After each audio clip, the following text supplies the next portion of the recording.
ہمارے channel CSS/PMS Times کو subscribe کریں اگر آپ کو یہ ویڈیو اچھی لگی۔ آج ہم بات کریں گے پاکستان کے اعلیٰ سرکاری امتحان کے نظام پر اور اس کے تنقید کا شکار رہنے کی وجوہات پر۔ یہ موضوع ہمارے نوجوانوں کے لیے نہایت اہم ہے اور ہر اس شخص کے لیے بھی جو ملک کی خدمت اور انتظامیہ میں دلچسپی رکھتا ہے۔ یہ نظام ملک کے بڑے اور اہم سرکاری افسروں کو منتخب کرنے کے لیے بنایا گیا ہے۔ اس کا مقصد ایک مضبوط، دیانتدار اور اہل انتظامیہ تیار کرنا ہے جو ملک کے مسائل کو سمجھ سکے اور عوام کی خدمت کر سکے۔ لیکن اس نظام پر ہمیشہ تنقید ہوتی رہی ہے۔ لوگ کہتے ہیں کہ یہ نظام صحیح طور پر کام نہیں کر رہا، اس میں میرٹ کی کمی ہے اور یہ عوام کے لیے زیادہ فائدہ مند نہیں۔ سب سے پہلی وجہ یہ ہے کہ لوگ اس نظام سے غیر حقیقی توقعات رکھتے ہیں۔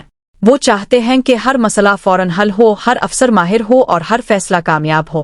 حقیقت یہ ہے کہ افسر بھی انسان ہیں اور ہر نظام میں مشکلات اور خامیاں ہو سکتی ہیں۔ یہی وجہ ہے کہ لوگ تنقید کرتے ہیں۔ دوسری وجہ یہ ہے کہ نظام میں شفافیت اور برابر مواقع پر سوال اٹھتے ہیں۔ کبھی لوگ محسوس کرتے ہیں کہ سب کو برابر موقع نہیں مل رہا، انتخاب میں کچھ غیر شفافیت ہے۔ یہ سوچ بھی تنقید پیدا کرتی ہے۔ تیسری وجہ یہ ہے کہ سرکاری کام عوام تک پہنچنے میں وقت لیتے ہیں۔ فیصلوں کا اثر فوری نہیں دکھتا اور مسائل حل ہونے میں وقت لگتا ہے۔ جب لوگ فوری نتائج چاہتے ہیں اور نہیں ملتے تو نظام پر تنقید شروع ہو جاتی ہے۔ چوتھی وجہ یہ ہے کہ نظام پر سیاست کا اثر ہوتا ہے۔ بعض اوقات فیصلے سیاسی دباؤ کی وجہ سے کیے جاتے ہیں جس کی وجہ سے عوام کو پسند نہیں آتے، اس لیے بھی تنقید ہوتی ہے۔ پانچویں وجہ یہ ہے کہ نظام میں اصلاحات کی کمی۔ دیر سے اصلاحات۔ وقت کے ساتھ معاشرتی، اقتصادی اور تکنیکی حالات بدلتے ہیں۔ اگر انتظامیہ خود کو نئے حالات کے مطابق بہتر نہیں کرتی تو لوگ اسے پرانا اور ناکارہ سمجھتے ہیں۔ ساتویں وجہ میڈیا اور عوامی رائے کا اثر ہے۔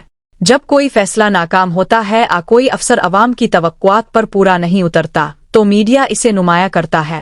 لوگ اسی بنیاد پر رائے قائم کرتے ہیں اور یہ بھی تنقید کی وجہ بنتا ہے۔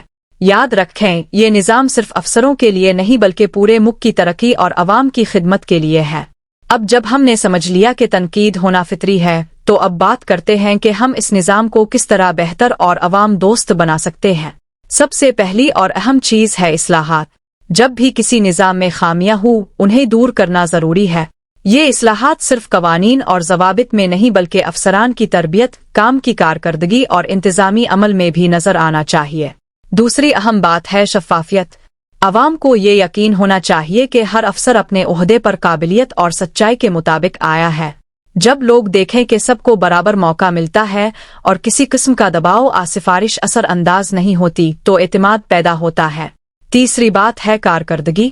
نظام کی کارکردگی کو اس طرح بہتر بنایا جائے کہ عوام کے مسائل جلد اور مؤثر انداز میں حل ہو۔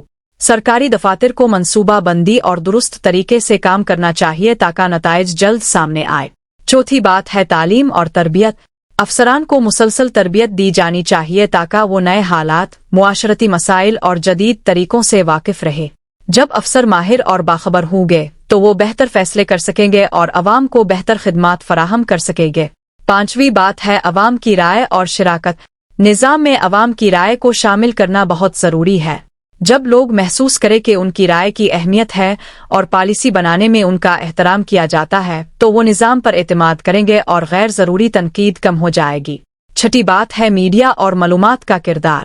میڈیا کو مثبت اور تعمیری انداز میں استعمال کیا جائے تاکہ عوام کو درست معلومات ملے۔ ساتویں بات ہے نظام کی مسلسل جانچ اور بہتری۔ ہر چند سال بعد نظام کا جائزہ لیا جائے کہ کہاں بہتری کی ضرورت ہے اور کون سے اقدامات کیے جا سکتے ہیں۔ یہ عمل نظام کو مضبوط، مؤثر اور عوام دوست رکھتا ہے۔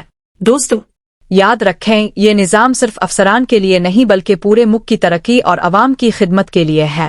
جب یہ نظام مضبوط، شفاف اور مؤثر ہوگا تو ملک کی ترقی بھی تیز ہوگی اور عوام کے مسائل جلد حل ہوں گے۔